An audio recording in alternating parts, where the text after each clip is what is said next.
माझ्यासाठी तुझं केवळ असणं महत्वाचं होतं, तुझ्यासाठी माहित नाही।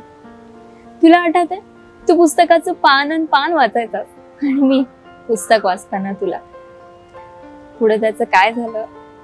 आठवणींसकट सारं कपाट अचानक बंद झालं। मित्रांनो, पहिलं प्रेम आपल्या प्रत्येकाच्या आयुष्यात खूप खास असतं। आपल्या प्रत्येकाच्या मनात या संदर्भातल्या आठवणी कुठे ना कुठेतरी दडलेल्या असतात, पण प्रत्येकालाच ते पहिलं प्रेम मिळतं असं नाही। नमस्कार मंडळी, मी प्रियांका आणि तुमच्या सगळ्यांचं खूप मनापासून स्वागत आहे कवितेच्या जगात।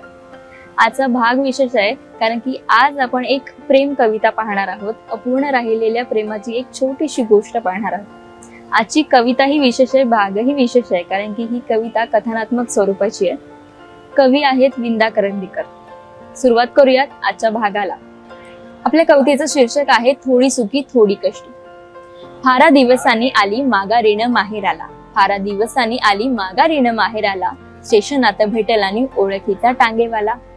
ओळखीचा वाटला तो, ओळखीचा वाटला तो, कोण कोटचा ही भ्रांत, हसला तो ओळखीने आणि चढली ती आत। नाही वळविली त्याने पुन्हा दृष्टी तिच्याकडे, नाही वळविली त्याने पुन्हा दृष्टी तिच्याकडे, भरधाव सुटे घोडा आणि चाबूक कडाडे, भरधाव सुटे घोडा आणि चाबूक कडाडे। ओळखीचे आलेवाडे, ओळखीचे आलेवाडे, आली आली गेली शाळा, ओळखीचे आलेवाडे, आली आली गेली शाळा। अगं बाई तोच कहा, तिला चंदू आठवला, आठवले सारे सारे, आठवले सारे सारे, आठवले त्याचे डोळे, आणि तिच्या काळजात काही थरारून गेले, आणि तिच्या काळजात काही थरारून गेले।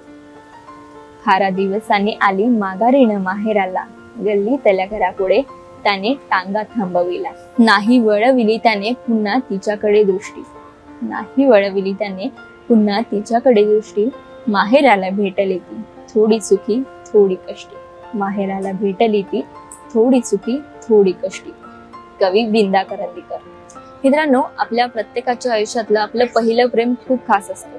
कवी विंदा करंदीकर यांची ही अपूर्ण राहिलेल्या प्रेमावरची एक सुंदर कविता।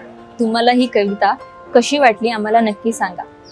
प्रत्येकाच्या आयुष्यातलं आपलं पहिलं प्रेम प्रत्येकाला मिळतं असं नाही, परंतु त्याच्या आठवणी कुठे ना कुठेतरी मनात दडलेल्या असतात। आपल्या या कवितेत सुद्धा एक नायक आणि एक नायिका आहे। त्यांचं प्रेम काही ठराविक कारणांमुळे कदाचित जुळलं नसेल, परंतु त्याच्या आठवणी कुठेतरी त्यांच्या मनात दडलेल्या असतात, हेच आपल्याला या कवितेतून दिसतं। आजचा हा भाग तुम्हाला नेमका कसा वाटला, त्यासोबत ही कविता कशी वाटली आम्हाला नक्की कळवा। त्यासोबत तुमच्या देखील काही आठवणी असतील त्या सुद्धा आम्हाला नक्की सांगा। या आजच्या भागात आपण इथेच थांबतोय। धन्यवाद।